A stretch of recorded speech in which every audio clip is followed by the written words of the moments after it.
আমি বিজেপিতে প্রথমত ফিরবো কেন? আর ওরা কি একদম মালা নিয়ে বসে আছে, ফিরলে আমাকে নিয়ে নেবে? আসল কথাটা বোঝার চেষ্টা করো। আমি ওদের বিগেস্ট বসেদের মুখের ওপর না বলে দল ছেড়ে এমপি পদ ছেড়ে দিয়ে চলে এসেছি। তো সেখানে আমাকে ওরা মালা নিয়ে বসে আছে যে এসো। না, একদমই তা নয়। আর কাজেই অবান্তর কথার জবাব দিয়ে তো কোনো লাভ নেই আকাশ পাতাল ভেবে। তো আমার মনে হয়েছিল যে যেটা লিখছে যে আমার নাকি প্রচন্ড আফসোস হচ্ছে না, অল অফ দ্যাট, সেটা সেটা ভুল। সেই জন্য আমি ফেসবুকে আমি লিখি না, কখনোই লিখি না। অনেকদিন আগেই লেখা বন্ধ করে দিয়েছি। তো আজকে আমার মনে হলো যে ওটা লেখা উচিত। একদম বিরাট বড় বালতি করে জল ফেলে দিলাম। আমি সেখানেই যাব যেখানে ভালোবাসা দেবো। আমি আমার জীবন অন্য কারোর রিমোট অন্য কারোর হাতে তুলে দিই না ভাই। একদম সিম্পল ব্যাপার। গান আমার কাছে সবসময় আছে। সো ইট ডাজন্ট রিয়েলি, আমি তো এবার লড়তেই চাইনি। সর্বজন বিদিত ব্যাপারে লড়তেই চাইনি। It's a big surprise. আরে ভাই, হ্যাঁ, তাদের আমি একটা সুন্দর একটা বিগ হাগ, একটা লাভ সাইন করে তৈরি করে রেখেছি। যদি বলেন আমি দেখিয়ে দিতে পারি, ওটা তৈরি করে রেখেছি, সবাইকে পাঠিয়ে দিচ্ছি। আমি আমি আরে ভাই, আমাকে একটা জিনিস বলো তো, আমি বিজেপিতে প্রথমত ফিরবো কেন? আর ওরা কি একদম মালা নিয়ে বসে আছে, ফিরলে আমাকে নিয়ে নেবে? আসল কথাটা বোঝার চেষ্টা করো।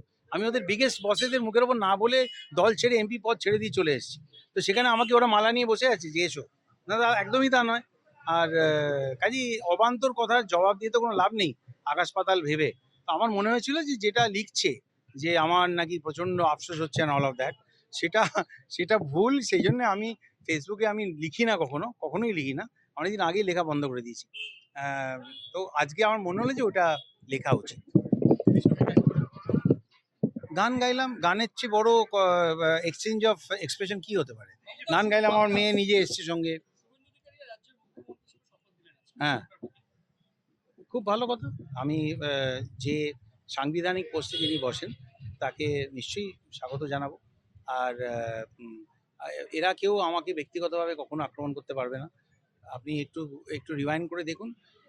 শুভেন্দু অধিকারী ব্যক্তিগতভাবে বলেছে যে আমার সঙ্গে খুব ভালো বন্ধুত্ব। সে ভিডিও এখন আবার ফেসবুকে ঘুরছে। হ্যাঁ, তো শ্রমিক দা বলেছে যে বাবুল কোনোদিন কোনো কালো কাজ করেনি, সেটাও ঘুরছে। তো ঠিক আছে, ঘুরছে, ফেসবুকে ঘুরছে, ভালো। কিছু ফেস তো দেখা যাবে।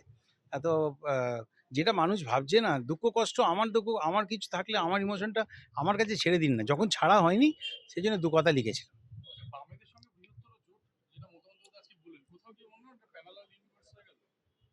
আমি সত্যি পলিটিক্স অত বুঝি না। আমাকে গান বাজনা করি, আর আমি নিজেকে পলিটিশিয়ানও বলি না।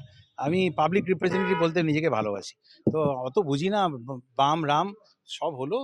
মেন ব্যাপার হচ্ছে মনটাকে ক্লিন রেখে এগিয়ে চলো। আমার মনে হয় রাস্তা সবসময় সামনে আছে।